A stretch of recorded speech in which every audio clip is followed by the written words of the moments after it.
से हुकूमत की तरफ से इस बात को रखा गया, मगर 30 से ज़्यादा एमपी यहाँ पर मौजूद नहीं है।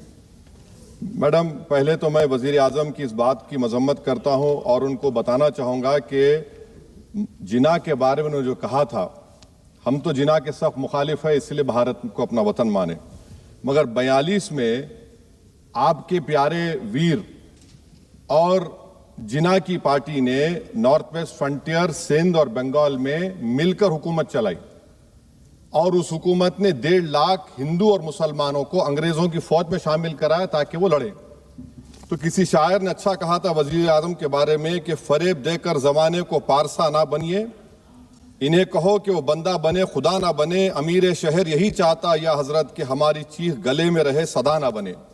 दूसरी बात मैडम, हमारे वजीर दिफा जनाब राजनाथ सिंह साहब ने बड़ा ही अजीब व गरीब और तकलीफ दे बात कही उम्मुल मोमिनीन के बारे में और उम्मुल किताब के बारे में। उम्मुल मोमिनीन उनको कहते हैं जो हमारे प्रॉफिट मोहम्मद सल्लल्लाहु अलैहि वसल्लम की वाइफ हैं। वो हम तमाम मुसलमानों की माँ, हम उनको तस्वुर करते हैं, मगर हम उनकी इबादत नहीं करते। हम अपनी माँ की इबादत नहीं करते। उम्मुल किताब कुरान है, हम कुरान की इबादत नहीं करते। कुरान अल्लाह का भिजावा कलाम है।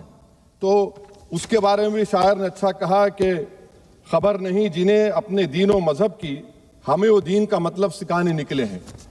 अहम बात यह है कि मैडम, हमारे मुल्क का आइन का इस लफ्ज से आगाज होता है वी द पीपल। इसका आगाज भारत माता के नाम से नहीं होता है। हमारे संविधान का जो प्रियम्बल है वो क्या कहता है? Liberty of thought, expression, belief, faith and worship. अगर दस्तूर का ये पहला सफा ये बात करता है तो फिर कैसे किसी शहरी को किसी खुदा, देवी, देवता की इबादत करने पर या सजदा करने पर मजबूर किया जा सकता है? आप ही की पार्टी से आज की जो बातें हुई है इसी कब हो रही हैं। हमारे कॉन्स्टिट्यूंट असेंबली में मैडम एक मोहतरमा थी रोहिणी कुमार चौधरी ने एक तजवीज दी थी कि प्रियम्बल में किसी देवी के नाम से शुरू हो। उन्होंने खास तौर से वंदे मातरम का जिक्र किया, मगर उसको कबूल नहीं किया गया। फिर केवी कामत साहब ने एक तजवीज दी कि इट्स सिटीजन्स को बदलकर हर सिटीजन्स किया जाए और खुदा के नाम से शुरू किया जाए, वो तरमीम को मुस्तरद कर दिया गया।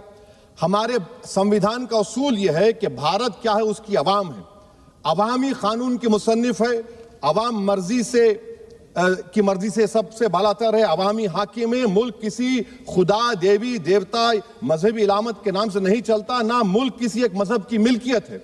इसीलिए बाबा साहब अम्बेडकर ने क्या कहा था? उन्होंने मदर इंडिया के नजरिए को मुस्तरद किया। बाबा साहब ने एक नई इस्तिलाह वजह कर दी और कहा कि भैक्षित भारत, ये बाबा साहब अम्बेडकर ने कहा। अब मैडम, अगर मजहबी आजादी इस आइन का बुनियादी उसूल है तो सवाल यह पैदा होता है कि उस वक्त हमारे जो कॉन्स्टिट्यूंट असेंबली के प्रेसिडेंट थे जनाब राजेंद्र प्रसाद साहब ने किस बुनियाद पर वंदे मातरम को कौमी तराना करार दिया?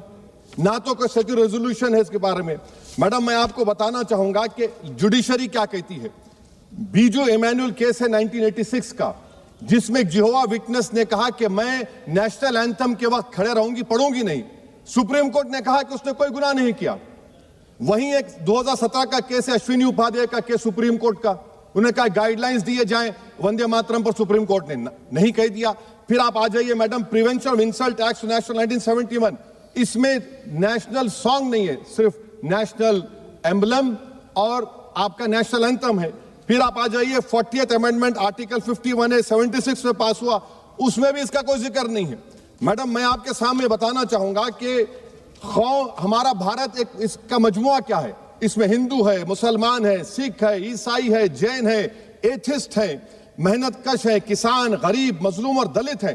मगर अगर जो तकारीर आज हमने यहां पर सुनी और बाहर जो सुनते हैं, अगर भारत को देवी कहने और उसके आगे सजदा करने, तो दरअसल कौम परस्ती को, वतन से मोहब्बत को मजहब में तब्दील कर रहे और फिर यहां पर बोल रहे कि अगर भारत में रहना है तो वंदे मातरम गाना पड़ेगा। भाई, ये तो संविधान के खिलाफ है, सुप्रीम कोर्ट के जजमेंट के खिलाफ है।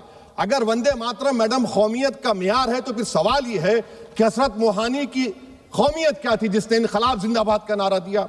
अगर यूसुफ मेहरली ने quit India, Simon go back का नारा दिया तो उसकी कौमियत क्या थी? अगर हैदराबाद से मौलवी अलाउद्दीन जो मक्का मस्जिद का पहला मुजरिम है काला पानी में, और तुरेबाज खान जो मारकर लाश को लटका दिया गया था हैदराबाद में 8 दिन तक, उसकी कौमियत क्या थी? अगर इनायतुल्लाह काफी जो जिहाद का फतवा अंग्रेजों के खिलाफ दिया मुरादाबाद में, जब उनको 2 दिन में फांसी की सजा दी गई, और जब फांसी की सजा के ओर जा रहे हैं तो इनायतुल्लाह मौलाना काफी की जबान पर क्या था? वो रसूलुल्लाह हमारे प्रॉफिट की नात पढ़ रहे थे। क्या पढ़ रहे थे? कोई गुल बाकी रहेगा ना चमन रह जाएगा, पर रसूलुल्लाह का दीन हसन रह जाएगा। तो उनकी कौमियत क्या थी? माल्टा की जेल में महमूदुल हसन, हुसैन अहमद मदनी 6 महीने माल्टा की जेल की ग्राउंड में पड़े रहे, उनकी कौमियत क्या थी? अल्लामा फजल खैराबादी का वो सेल काला पानी का पुकार पुकार कर इनसे पूछ रहा है, जो वहीं पर मर गए, खबर वहां पर है, बताओ मेरी कौमियत क्या थी? मैडम, मैं एक मुसलमान हूं, मैं इस्लाम को मानने वाला बावकार इंसान हूं, और मेरे मजहब की बुनियादी तालीम तौहीद है, ला इलाहा इल्लल्लाह, नहीं है कोई खुदा सिवा अल्लाह के। और कुरान में अल्लाह क्या बोल रहा? इय्याका नाबुदु इय्याका नस्तईन, तुम मेरी इबादत करो, मुझे मानो। मुझे कहां से मिल रहा? आर्टिकल 25 से मिल रहा है। मुझे कहां से मिल रहा है? Liberty of thought, expression, belief, faith and worship से मिल रहा है। तो इसको जोड़ना ये बहुत ही खतरनाक होगा। और हमारे प्रॉफिट मोहम्मद सल्लल्लाहु अलैहि वसल्लम जब मदीने को गए तो उन्होंने उस वतन के लिए दुआ की, कहा कि अल्लाह मदीने की मोहब्बत हमारे दिलों में और इजाफा कर दे, मक्के से ज्यादा कर दे।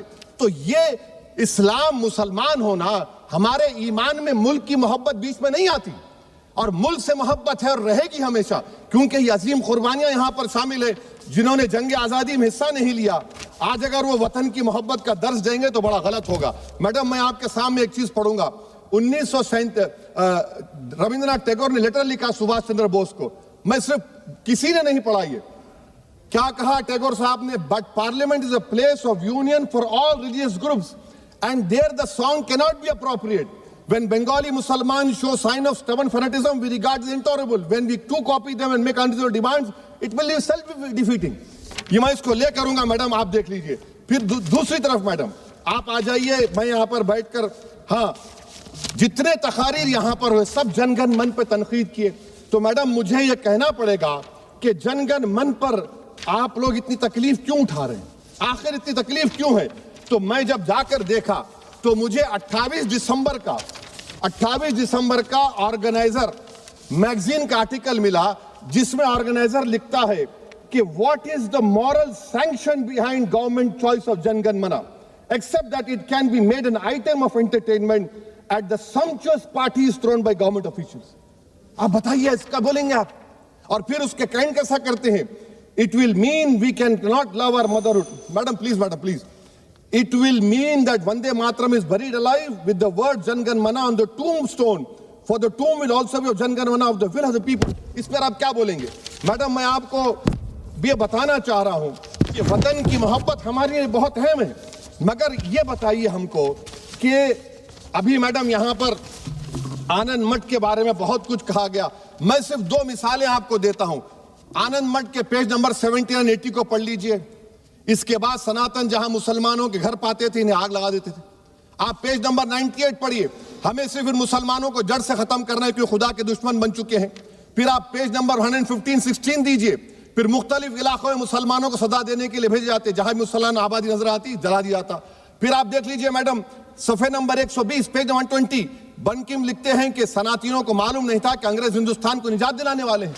ये आप क्यों कर रहे हैं? अब आप मैडम, मैं आपको पेपर्स दे कर दूंगा। मैडम, भारत में हमारी आजादी इसलिए आई और बरकरार रही कि हमने मुल्क और मजहब को एक चीज नहीं बनाया। हमने ऐलान किया कि हमारी मुल्क मुख्तलिफ तबकात मज़ाहिब पर मुश्तमिल है। हमारे मुश्तरका तकदीर हमारी कौमियत का सरचश्मा है। यह खास जबान, सखावत, मजहब नहीं है। अगर वंदे मातरम का मतन कौम और मजहब को एक बना देता है, अगर हम इसे टेस्ट बनाते हैं वफादारी का, तो फिर मान लीजिए कि यह गांधी, अंबेडकर, टैगोर, बोस और लाखों आजादी के सिपाहियों की सोच को छोड़कर गोडसे की सोच की हिंदू कौमी परस्ताना, मैडम खत्म कर रहा हूं, हिंदू कौम परस्ताना को अख्तियार करेंगे।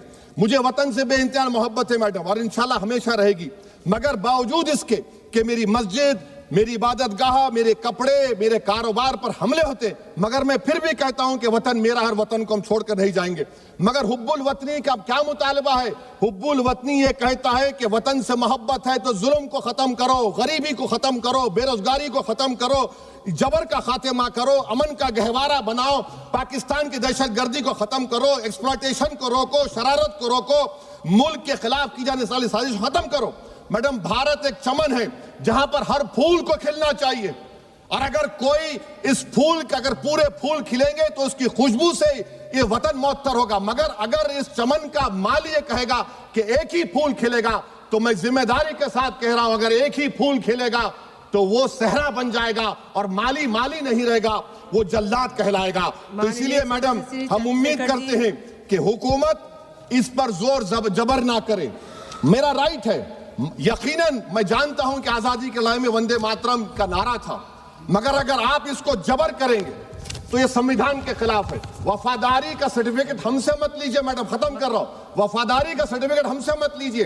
आपके बुजुर्गों के कोई एक किताब में लिख के क्या लिखा है बता दीजिए, कहां पर क्या लिखा हुआ है। तो मैं मैडम मैं इस शेर पर अपनी बात को खत्म कर रहा हूं मैडम, मैं इस शेर पर अपनी बात को खत्म कर रहा हूं मैडम, मैं अपनी बात को खत्म कर देता हूं मैडम, क्योंकि आप बहुत जल्दी में हैं। कि भारत जिंदाबाद, हिंदू मुसलमान जिंदाबाद, दलित जिंदाबाद, ईसाई जिंदाबाद, आदिवासी जिंदाबाद, जो किसी खुदा को नहीं मानते वो भी जिंदाबाद, और मैडम सब पिछड़ा सब आ गया इसमें। तो हम उम्मीद करते कि इस रूह को आप समझेंगे, अगर आप सिर्फ अपनी आइडियोलॉजी को लेकर चलेंगे। और आखिर में मैडम, जनाब बंकिम चंद्रा साहब के बारे में मैं आपके सामने डॉक्यूमेंट लेकर रहा हूं कि उन्होंने बीए का एग्जाम पास नहीं किया था, 7 मार्क्स से फेल हो गए थे, ये भी रख रहा हूं। तो आप जिसको लिटरेरी जायंट बता रहे, ये नहीं है। बहुत बहुत शुक्रिया। धन्यवाद सभापति महोदया।